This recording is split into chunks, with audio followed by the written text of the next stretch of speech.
নমস্কার। গাড়িতে উঠলেই কি আপনার মাথা ঘোরায় বা বমি বমি ভাব পায়? তাহলে এই ভিডিওটি অবশ্যই শেষ পর্যন্ত দেখুন। আসলে আপনার একা নয়, বিশ্বে প্রতি ৩ জন মানুষের মধ্যে একজন মানুষ এই রোগে আক্রান্ত। একে বলা হয় মোশন সিকনেস। আজ আমরা জানব এই মোশন সিকনেস কি আর এর সমাধানের উপায় কি। আসলে যখন আমরা গাড়িতে থাকি, যেমন বাসের মধ্যে, তখন আমাদের চোখ দেখতে পায় যে আমরা স্থির, কিন্তু আমাদের কানের মধ্যে থাকা ভারসাম্য বজায় রাখার অঙ্গগুলো মনে করে যে আমরা মুভ করছি। এজন্য আমাদের মস্তিষ্ক হয়ে যায় কনফিউজড, আর তখনই শুরু হয় মোশন সিকনেস।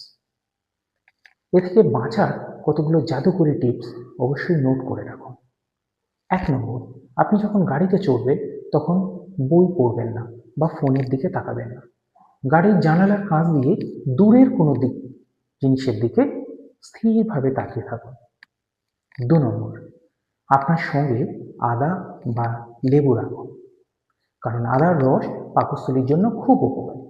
৩ নম্বর, গাড়িতে এমন বসার জায়গা নির্বাচন করুন যেখানে ঝাঁকুনি কম লাগে, যেমন বাসের ক্ষেত্রে একদম সামনের দিকের সিটে, প্লেনের ক্ষেত্রে মাঝে যেখানে পাখা থাকে সেখানে, জাহাজের ক্ষেত্রে মাঝের সিটে। এইগুলো ব্যবহার করলে আশা করা যায় মোশন সিকনেস কমবে।